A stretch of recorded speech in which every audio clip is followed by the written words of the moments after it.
Mayong adlaw mga ka-code eskwela. Welcome sa atong lesson nga maghisgot og classes. Okay, unsa kining classes? Ang C# usa sa mga programming language nga naga-support og classes. Okay? So unsa kining class? Kining class usa ka reference type. So kung maka-remember mo sa atong mga previous nga lesson sa C# na ay duha ka klase sa data type no, na katong value type ug reference type. So kaning class usa ni siya ka reference type, meaning instead of mag-store ni siya or mag-return siya copy sa usa ka value sa atong variable, reference sa kadtong variable ang iyang i-return ani. Okay? So sa C# naga-support ang C# og OOP or Object Oriented Programming via aning class or paggamit og class. Okay, so kaning class basically ang idea ning class is usa ni siya ka murag definition of a concept. Pasabot ani nga usa ni siya ka konsepto nga diin pwede ka butang og mga properties ug mga characteristics sa usa ka for example usa ka concept sa imuhang sulod sa imuhang code, okay, sa imong logic. Okay, so atong sunod nga isgutan is kaning unsaon nato paggamit aning class. Okay, so ato ta diri sa atong example no, nakoy gi-prepare na diri daan nga uh, uh, simple nga class. Okay, so basically ang class para makagamit kag class, mogamit ka aning keyword nga class, tapos ang pangalan sa imong class, tapos isulod din muna siya aning braces. Okay, sa sulod sa imong braces mo na ni ang body or definition or kung unsa toy mga characteristics sa imuhang class. Okay, so karon unsay mga naa sa sulod sa ato ang class. Okay, sa atong class pwede ta magbutang og mga fields, magbutang tag mga properties, magbutang tag mga methods, o pwede sad ta magbutang og constructors. Okay, so dito sa fields, unsa kining fields?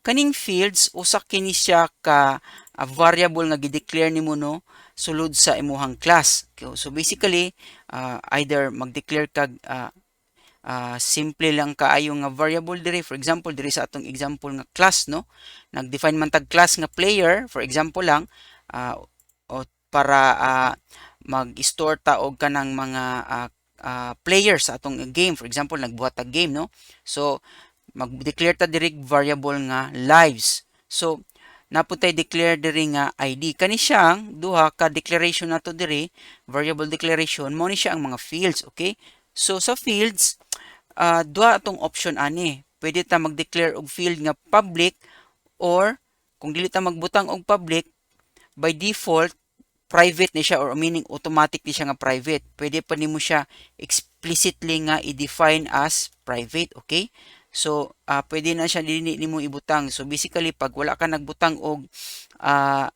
modifier diri, ginatawag nga access modifier, like for example diri sa ID nga field, automatic private na siya. Okay, so naatay public po diri no nga gi-define nga field. Okay, mo na siya ang ato ang pasabot sa fields. Okay, sunod kaning properties. Okay, kaning properties naatay giset diri no nga example sa unsay porma ng properties. Okay, so sa properties mura po na siya, may pagka-field na siya. Ang difference lang is mag-define kag iyahang get og set nga methods.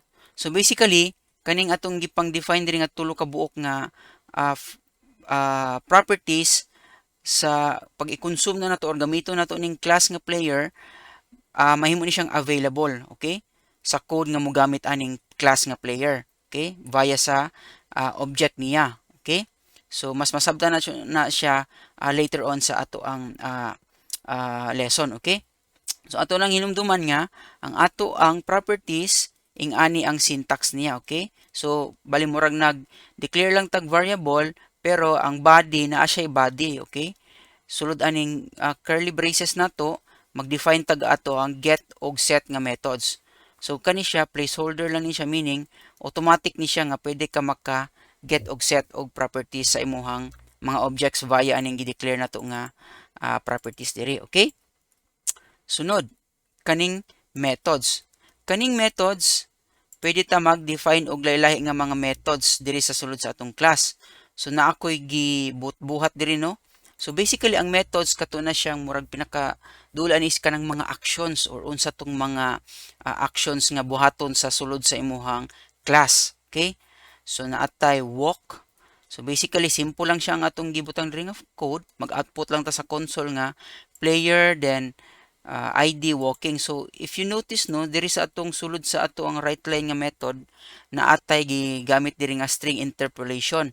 So kaning sulod sa imong double quotes, butangan nimo aning $sign sa sugod para pwede na nimo siya makoncatenate ang katong mga variables sa sulod no without without necessarily nga putlon nimo ang kada string nimo para isumpay-sumpay nimo siya. Okay? So much easier ni siya i-handle ang strings nimo. Okay? So napatay isa dire, natay run nga method. So basically, ang definition or syntax sa atong method is first is ang modifier. Karon kung wala ning modifier, automatic private ni siya nga method. Okay? So ato ang return type and then ang pangalan sa atong method. Okay? So mo ni siya, so kani siya pinaka-basic ni siya mga method, wala ni siya laing buhaton, magpa-output lang sa console. So wala po siya return type, meaning pag wala return type ang imuhang method, void na siya ang pinaka-default niya nga data type nga imong i-set ana. Okay? Sunod natay lahi nga format pod sa or forma sa method. Okay? So nata diri public int shoot, meaning for example mag-shoot ang imuhang player no og sa iyahang weapon. Okay? So atong i-inspect ning iyahang definition, okay, sa method. So basically naatay int diri nga data type no nga before sa ato ang method name, meaning mag-return ni siya or muhatag ni siya og value nga ang data type niya is int or integer or number. Tapos kung mapansin niyo sulod sa atong parenthesis na atay gi-declare po diri no nga int murag nag-declare po tag variable, meaning parameters ni siya. Okay? Meaning kaning shoot nga method mudawat ni siya og input nga ang data type niya is int or number and then specify kung unsa to siya nga value. Okay? Mas maklaro na siya later on pag magamit nato or gamiton nato ning class. So susulod sa body sa atong method na atay katong basic gyapon nga console write line. For example, player ID shoots bullets and then gi-concatenate lang nato ang mga strings no. Okay?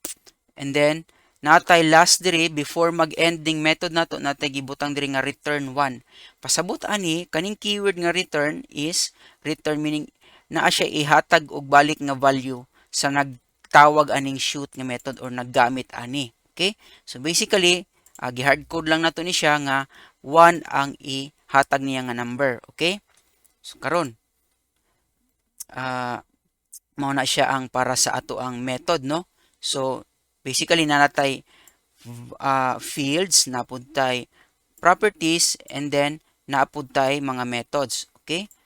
Ang sunod ana niya is kadtong constructor. Okay? So sa constructor, by the way, napud tay isa ka gi-add po diri nga method ay no, show profile. Basically simple lang siya, void lang siya. So isulat lang niya tanan ang profile or data sa usa ka player. Okay? Okay. So balik ta dito sa constructor. Unsa ning constructor?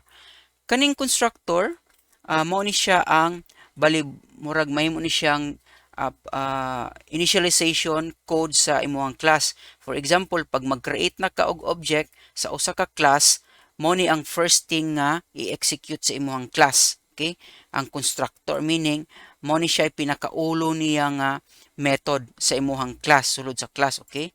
By default, ang class sa C# na siya ginatawag nga parameterless nga constructor, meaning wala na siya mga parameters o wala na siya dili ka makadif or wala kay gibutang diri nga mga definition para sa parameters nga pwede nimo ipasa pag buhat sa imong class. Okay? So kaning mga constructor, pwede ni siya daghan nga imong iset. Depende sa parameters sa imuhang ipasa sa imuhang mga constructor. Okay? Which means nga, when the time comes nga maggamit na ka or mag-initialize ka og usa ka class, pwede ka mag-set og lain-lahi nga parameters ana. Okay? So natay isa ka example diri nga constructor, no? Kani nga constructor natay gi-define nga duha ka parameters ani. Okay? So mudawat ni siya name ug location, which is both string nga data types. So ingani ang format sa atong constructor ha nga naay mga parameters. So ang pangalan sa atong class, and then sulod sa parenthesis ang kadtong mga parameters or parameter declarations nimo. Okay? So dire atong gibuhat is gi-initialize lang nato. So kung unsa atong gipasa nga name ug location, gi-assign nato diri sa ato ang properties. So kaning name ug location mao ni siya nga mga properties diri nga gi-set nato. Okay?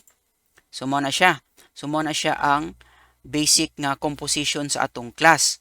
So ang class na to is naatay mga fields, naatay mga properties, naatay mga methods, mo ni siya, okay? Ug naapod tay mga constructors. Okay? So basically, dili ni siya kinahanglan nga kanitanan nga mga uh, uh, uh, member sa imuhang class naa ni siya, depende na siya sa logic sa imuhang or design sa imuhang class or unsay buhaton or unsay goal sa imuhang class. Okay? So in this case ato a player man ni siya nga class. So gi-define nato kung unsay mga pwede nato nga characteristic sa atong player nga class. Okay? So karon dito ta sa unsaon nato paggamit ning class nga player. So diri ta sa ato ang main, no, nga section sa atong code. Okay? So para makagamit na ka sa imong class, need nimo nga i-instantiate ni siya or magbuhat kag mga objects sa kani nga class. So mao ni siya ang syntax niya. So mura kag nag-declare og variable pero magamit ka aning keyword nga new tapos pangalan sa imong class. Okay? And then parenthesis. Tungod kay need niyang katong constructor. So sa atong case, nag-declare ta og straight lang no nga player. Tapos diri sa atong player giset na to ang ID, di ba? Kung mapansin niyo kaning ID dire, player1.id, mao ni siya ang kadtong public nga field nato diri nga ID nga gi-define nato sa atong class nga player. Okay? So tanan nga mga public nga fields og methods og properties accessible na siya sa atong object via aning dot. Okay?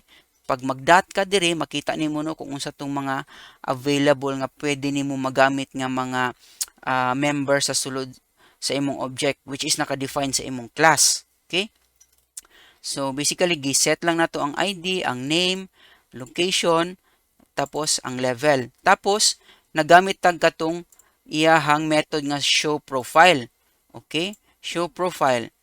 So kadtong mao ni siya ang definition sa sulod sa atong show profile nga method sa class. Okay? So atong i-try ug padaga ni siya para makita nato no kung unsay output ani. So dito ta sa start, then hulaton lang nato siya nga mag-build. Okay?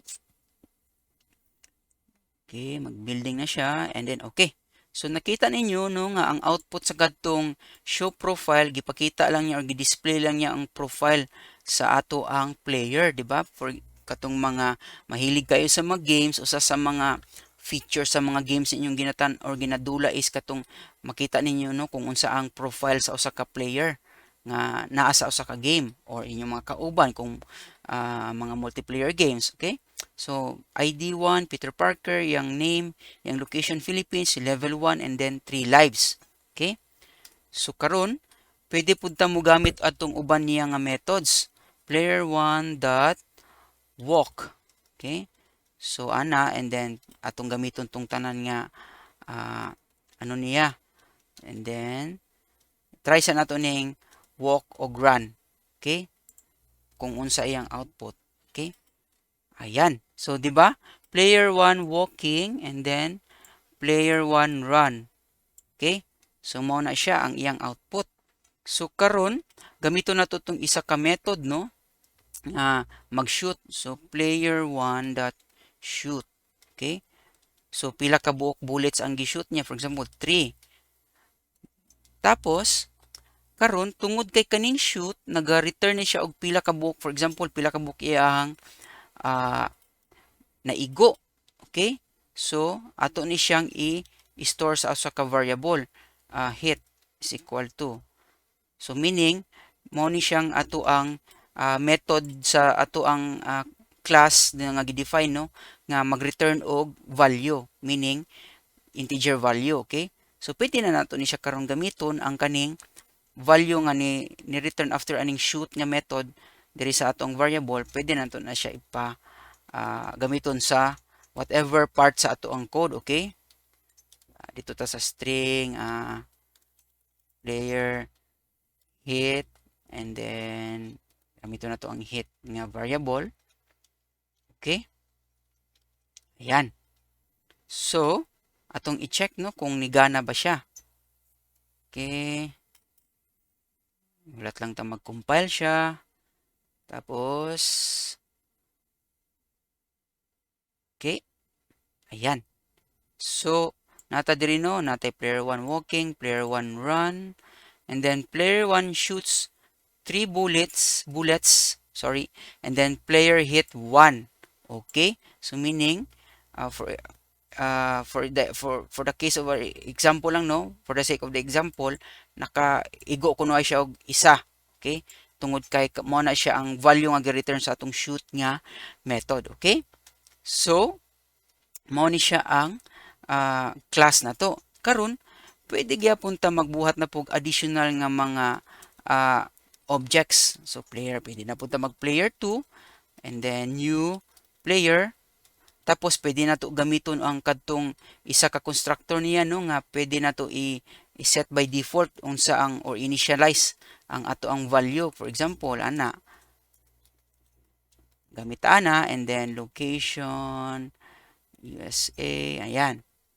Karon kaning player na to nga player 2 by default na ni siya name og location nga giset na kay gipasa man nato diri sa iyahang constructor, no, katong isa ka constructor nga modawat og name og location. Okay? Karon pwede na pud ta mag player2 dot show profile. Okay? Atong i-try, ha. Okay, no. Asa iyang error? So natay gigamit diri nga colon instead of semicolon. Okay? So you have to be careful na semicolon gud always ang end sa mga statements na to. Okay? Ayan. Let's go and start again. Okay, so napansin nyo, no? Si Tony Stark na diri sa ubos. Okay, Tony Stark, location USA, level 0 and lives 3. And then player ID 1, 0. So medyo na ay problem gamay sa atong logic. But anyways, ingana lang siya ang paggamit sa ato ang class, no? So pwede man po nato nga iset ang iyang ID dire, player2.id is equal to 2. Okay? And then let's check again para maklaro gina to. Okay? So nana player ID 2, and then nana si Tony Stark from USA. Okay? So ingana ang paggamit sa ato ang class nga gi-define. So basically kani siyang variables diri player 1 ug player 2 mo na ni siya ang instance or ang object na nga na-create sa ato ang player nga class. Okay? So ingana ang konsepto sa classes or class sa C#. Ug sa kanunay, ubani ko ninyo sa pagtuon dinhi lang sa Code Eskwela.